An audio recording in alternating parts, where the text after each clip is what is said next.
Hello students, welcome to my YouTube channel Nikhil PT tips and tricks. आज हम बात करेंगे PT reading fill in the blanks. ये है लेक्चर सेकंड। फर्स्ट लेक्चर में मैंने बताया था ग्रामर रूल्स के बारे में। अगर आपने वो वीडियो नहीं देखी है तो काइंडली वो वीडियो ज़रूर देख लेना, क्योंकि ग्रामर रूल्स के सहारे हमारे कई ऐसे फिल इन द ब्लैंक्स हैं वो चुटकियों में सॉल्व हो सकते हैं। आज हम करेंगे थर्ड क्वेश्चन और फोर्थ क्वेश्चन। 2 क्वेश्चंस को इन डिटेल में एक्सप्लेन करेंगे और आपका भी बीच में टेस्ट लेंगे। अगर मेरे चैनल के ऊपर नए आए हो, लाइक करो, शेयर करो, सब्सक्राइब करो, क्योंकि इस चैनल के ऊपर आपको मिलेगी हिंदी, इंग्लिश, पंजाबी तीनों लैंग्वेजेस में वीडियोस। तो आज का सेशन शुरू करते हैं। गाइस, बेसिकली हमने ये एक क्वेश्चन करना है। अगर आप मेरी फर्स्ट टाइम वीडियो देख रहे हो, मैं थोड़ा सा आपको एक्सप्लेन कर दूँ ग्रामर रूल्स के बारे में, जो कि मैं इन डिटेल में फर्स्ट लेक्चर में कर चुका हूँ, लेकिन इसमें दोबारा प्रिसाइज वे के साथ आपको बता देता हूँ। अगर ब्लैंक के पीछे अगर ब्लैंक कोई आता है और ब्लैंक के आगे अगर इट, डैड या विच आता है, तब उसके पीछे वर्ब के साथ एस या ई एस वाला वर्ड आएगा। For example, it rains the project which involves, S E S आ गया। और यहाँ पर आप देख सकते हो डैट अगर आता है तो एस या ई एस वाला आएगा। ये रूल नंबर 1 है। और अगर एंड आ जाए, एंड के आगे या एंड के पीछे ब्लैंक आ जाए, जो अगर एंड के आगे ब्लैंक आया हुआ है तो उसके पीछे क्या बात हो रही है उसी के रिलेटेड आगे आएगा, एंड वाइस वर्सा।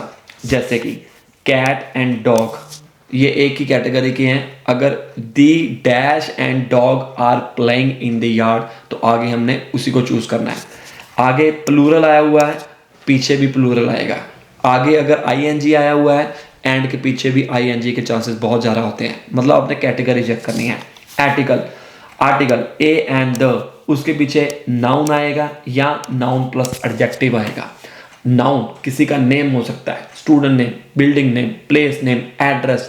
एडजेक्टिव किसी की विशेषता, लंबा, छोटा, नाटा, मोटा, काला, वाइट, जो भी है उसको हम एडजेक्टिव कहते हैं।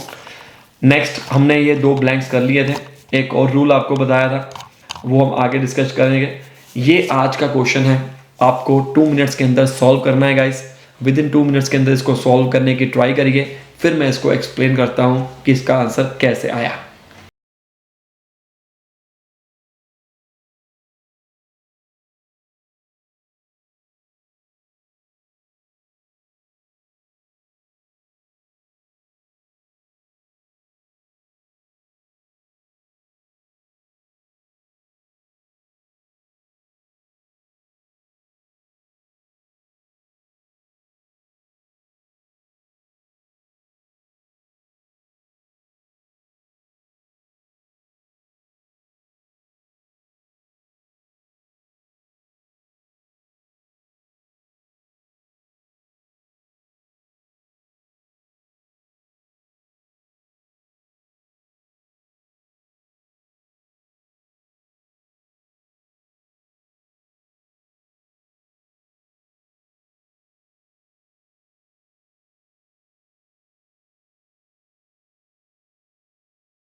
तो गाइस, आई होप आप सभी ने विद इन 2 मिनट्स के अंदर अपना आंसर लिख दिया होगा।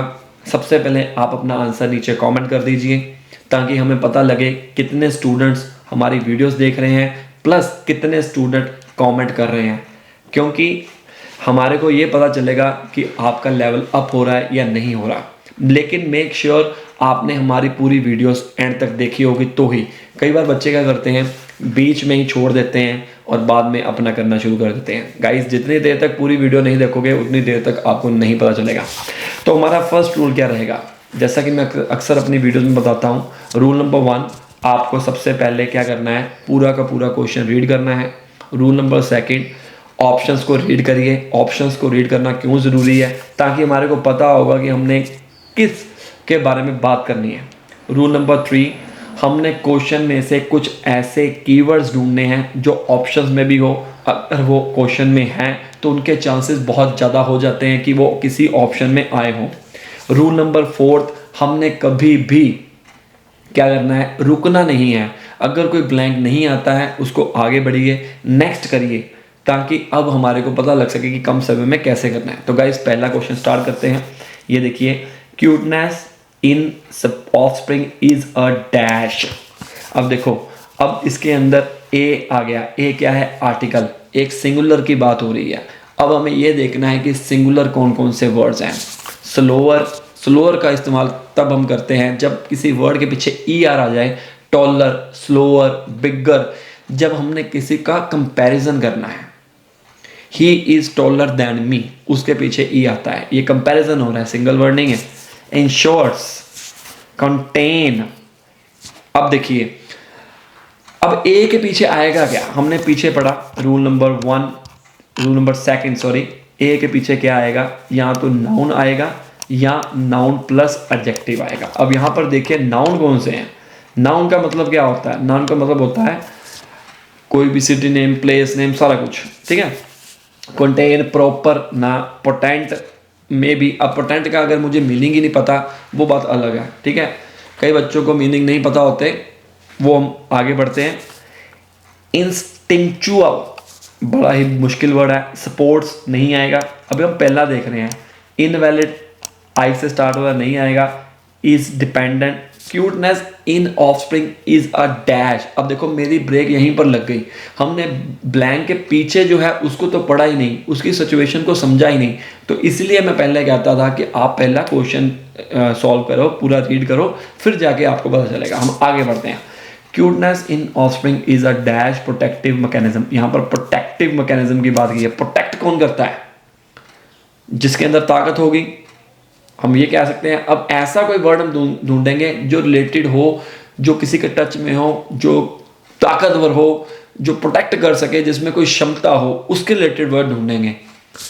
That, dash survival for otherwise completely dash infants. अब देखो, डैट के पीछे क्या लगता है, एस या ई एस, जैसा कि रूल नंबर 1 मैंने बताया था। अब एस या ई एस वाले कौन से हैं वो चेक करते हैं। एक तो इंश्योर आ गया, सपोर्ट्स आ गया, बस इन दोनों में से एक आंसर है, ठीक है। वो हम चेक करेंगे कि क्या हो सकता है। देखो, cuteness in offspring is a dash protective mechanism dash that dash survival for otherwise that supports survival, ना, इंश्योर्स सर्वाइवल। यहां पर आएगा इंश्योर्स, सपोर्ट्स नहीं आएगा। सपोर्ट्स देखो, जो आपको लगता भी है, मान लो स्पोर्ट्स आता है, तो आप क्या कर सकते हैं, आप इसको पुट करके देखिए उस ब्लैंक के अंदर, क्या उसकी बात बनती है कि नहीं। अगर बनती है तो हम वो लगाएंगे, अदरवाइज वो सेकंड वाला लगा देंगे, right. Survival for otherwise completely dash infants. अब देखो, इन्फेंट्स क्या होते हैं। अब रियल लाइफ के साथ आप डिपेंड करना शुरू कर दो, रिलेट करना शुरू करो। इन्फेंट्स हम कहते हैं छोटे बच्चे को, ठीक है। अब छोटे बच्चे मॉम डैड के ऊपर या किसी केयर के ऊपर डिपेंडेंट होते हैं।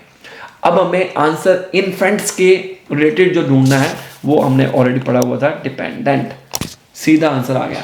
एक्चुअली में कई बच्चे क्यों फेल हो जाते हैं, कम स्कोर आते हैं इतना पढ़ने के बावजूद भी, वो सोचते हैं कि हर एक चीज ग्रामर रूल के ऊपर डिपेंड रहती है। ऐसा नहीं है गाइस। आपको क्या करना है, आपको हर एक क्वेश्चन को रियल लाइफ के साथ ऐड करने की कोशिश करनी है, रिलेट करने की कोशिश करनी है। अब हमारे पास सेकंड भी आ चुका हुआ है, थर्ड भी आ चुका हुआ है। फर्स्ट वाला अभी हमें नहीं पता लग रहा है, नो प्रॉब्लम, हम आगे चलते हैं, पढ़ते हैं। Previous research has linked cuteness too early ethological ideas of a condition, मैंने पता नहीं क्या लिखा हुआ है, इन्फेंट स्कीम, हमें पढ़ने की जरूरत नहीं है। Where infant facial features serve as innate releasing mechanisms for dash care giving behaviours. अब पहली बात तो याद रखिए, नहीं पता लग रहा तो आगे बढ़ जाएंगे। फोर के पीछे बहुत ज़्यादा चांसेस होते हैं कि आईएनजी वाला वर्ड आए, लेकिन ये भी श्योर नहीं है कि हमेशा ही वही वाला आए। अकॉर्डिंग टू सिचुएशन भी हमें बदलना पड़ सकता है। आगे बढ़ते हैं। Care giving behaviours B propose extended the concept of cuteness beyond visual features to include positive infant sounds and smells. Evidence from behavioral and neuroimages studies links this extended concept of cuteness to simple instinctual. अब देखो instinctual ये जो word है और यहाँ पे भी present है। अब इस वर्ड की अगर बात हुई है, यहाँ पर देखो केयर गिविंग बिहेवियर्स की बात हुई है, केयर गिविंग की बात हुई पड़ी है यहाँ पर, मतलब ये वर्ड का जो मतलब है वो देखो कभी भी पहले यूज नहीं होगा वो वर्ड कि उसके पीछे ये आ जाए ब्लैंक। पहले उसकी बात हुई होगी तब भी वो नीचे लिखते हैं, मतलब इसके बहुत हाई चांसेस हैं कि यहां पर ये इंस्टिंक्चुअल जो वर्ड है आ जाए। हम पढ़ते हैं आगे। We review how cuteness dash key parental, just hold on, इसको मिटा देते हैं। यस, ओके, कहां पर थे? We review how cuteness dash key parental capacities by igniting fast privileged neutral activity followed by slow processing in large brain networks also involved in the play empathy and perhaps even higher order moral emotions। अब यहाँ पर बात की गई है किसी सपोर्टिवनेस की, और सपोर्टिवनेस के रिलेटेड कौन सा वर्ड आ गया हमारे पास? सपोर्ट्स। अब देखिए, अब हमारे को डेडली श्योर हो गया कि यहाँ पर इंश्योर्स ही आना था। रीजन क्या है? क्योंकि यहां पर हमारे को we review how cuteness supports, कैसे वो पूरा बता रहा है कि जो क्यूटनेस है वो है क्या, उसके बारे में बता रहा है, कैसे होता है, पेरेंटल कैपेसिटीज के बारे में बता रहा है, by igniting fast privileged neutral activity followed by slower processing, इसके बारे में बता रहा है। और ये वाला जो वर्ड है ऑलरेडी अवेलेबल है यहाँ पर, तो थर्ड में फोर्थ में ये आ जाएगा। और यहाँ पर फर्स्ट वाला जो था वो हमें प्रोटेक्टिव, कौन सा ऐसा वर्ड है जो आपको लगता है कि प्रोटेक्टिव हो? Invalid no, slower no, contain का मतलब होता है किसी के अंदर जाना, प्रॉपर का मतलब भी नहीं है। अब मेरे पास बचा सिर्फ पोटेंट। अब देखो पोटेंट का मुझे अगर मीनिंग नहीं पता तो इसका मतलब ये हुआ बाकी जो हमने चूज किए हैं उसका तो मतलब है ही नहीं जिसको वो प्रोटेक्टिव के साथ रिलेट कर पाए। हैंस हमारे पास यही एक ऑप्शन बचा है जो यहां पर आएगा, जो एक्चुअली में सही भी है। जब फिलिंग द ब्लैंक्स को हम सॉल्व करते हैं ना, बहुत सारी चीजें इकट्ठे काम आती हैं, राइट? तो आप हर एक चीज को, हर एक पहलू को समझिए। मैंने तो काफी सॉल्व करते वक्त टाइम ले लिया क्योंकि मुझे समझाना था यार है ना, आपको विद इन 2 मिनट्स के अंदर सॉल्व करना है, फटाफट रीड करना है। अगर ये पहली चीजें आपको पता होंगी ना तो आप सॉल्व कर सकते हो। नेक्स्ट क्वेश्चन करते हैं। बहुत बड़ा क्वेश्चन है but no problem at all. आपने बिफोर ब्लैंक और आफ्टर ब्लैंक बहुत चेक करना है और उसके रिलेटेड अपना आंसर हमने सॉल्व करने की कोशिश करनी है। या दिस कोर्स प्रोवाइड्स, देखो सिंगुलर की बात हो रही है, दिस कोर्स मतलब एक कोर्स की बात हो रही है, तो ऐसे ही ऐसे लगना था। Students with an in depth understanding of the exciting disciplines. आप इसको 2 मिनट्स लीजिए, फिर हम इसको सॉल्व करेंगे।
आई होप गाइज आपने 2 मिनट्स के अंदर इसको सॉल्व कर लिया होगा। क्वेश्चन थोड़ा सा बड़ा था, बट मुझे लगता है कि रियल एग्जाम में इससे कम ही छोटे क्वेश्चंस ही आएंगे, बड़े नहीं आएंगे। So you don't worry about it.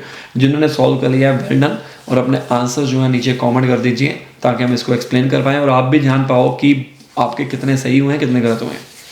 So this course provides students with an in-depth understanding of the exciting disciplines of politics and international relations and commerce.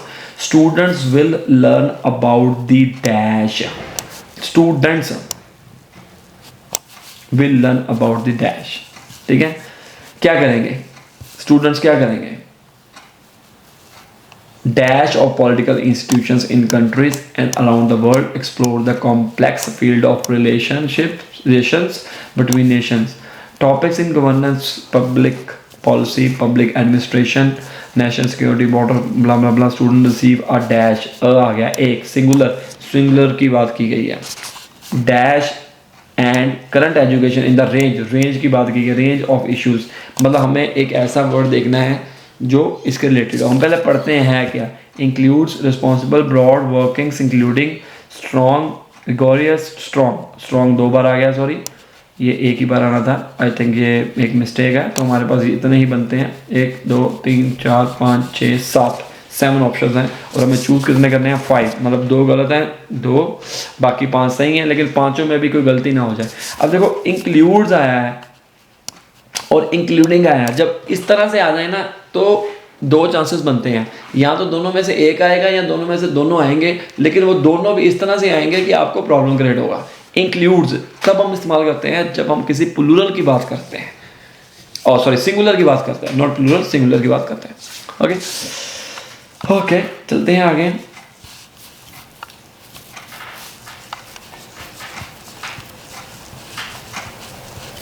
ये देखिए, they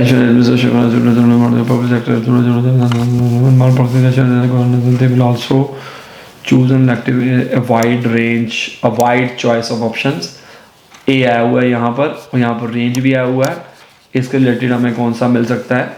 includes, responsible, broad and current education, ये आ सकता है, इसके साथ हमारा बन गया, क्योंकि यहाँ पर ए वाइड आ चुका हुआ है और ऊपर हमने इसके साथ मैच कर लिया। ऑप्शंस डैश, अब ये एग्जांपल दे रहे हैं, ये क्या है एग्जांपल, इंक्लूडिंग नहीं आएगा यहाँ पर, इंक्लूड्स आएगा, क्योंकि ये एक तरह के एग्जांपल्स हैं जो इसके अंदर होगी। They will also choose an elective measure from a wide choice options. Wide choice के लिए हमें इंक्लूड्स का इस्तेमाल करना है, क्योंकि सिंगुलर है, वाइड चॉइस, एक बहुत बड़ी वाइड चॉइस, उसके लिए हमें करना है। तो यहाँ पर आ गया हमारे पास इंक्लूड्स। ये देखिए, range generic skills such as critical communication abilities, problem solving and dash capacities to work with others. problem solving का मतलब क्या आता है? solution निकालना। अब solution निकालने के रिलेटेड क्या हमारे पास वर्ड आ सकता है? रिस्पॉन्सिबल ना, ब्रॉड ना, वर्किंग ना, इंक्लूडिंग तो नहीं आएगा। स्ट्रॉन्ग, विगोरियस का मतलब मुझे नहीं पता, मैं मान के चलता हूँ स्ट्रॉन्ग। लेट्स सी, हम आगे बढ़ते हैं। They will also develop ethically based and socially dash attitudes and behaviors. Socially responsible, क्योंकि अब यहाँ पर एक रिस्पॉन्सिबिलिटी की बात हो रही है, लास्ट वर्ड में आएगा। और अगर मैं यहाँ पर लगाता हूँ, यहाँ पर political institution in countries around the world, explore की बात हो रही है, रिलेशनशिप विद बिटवीन नेशन, तो यहाँ पर आएगा हमारा students will learn about the workings. और कोई बनता ही नहीं है हमारे पास, क्योंकि इतने सारे बन गए हैं। अब हमें कंफ्यूजन है, ब्रॉड आएगा, सॉरी स्ट्रॉन्ग आएगा कि विगोरियस आएगा। वैसे इसका आंसर जो आएगा वो स्ट्रॉन्ग आएगा। अगर आप विगोरियस लगा भी देते हो तो आप ये देखिए कि आपके 5 में से 4 ऑप्शन सही हो गए हैं। अगर आपका 8 ईच का भी टारगेट, आप देखो कई बार ऐसा होता है, अगर आपका 8 ईच का टारगेट है, एक आधा क्वेश्चन अगर ऑप्शन गलत हो भी जाता है तो कोई इशू नहीं है, हमें 79 ईच चाहिए होते हैं, राइट। अगर आपने 20 पॉइंट्स क्लेम करने हैं towards your permanent residency in Australia, ठीक है, 79 ईच के ऊपर 20 पॉइंट्स मिलते हैं। तो आप देखिए कितने ही अच्छे तरीके के साथ हमने इसको सॉल्व किया।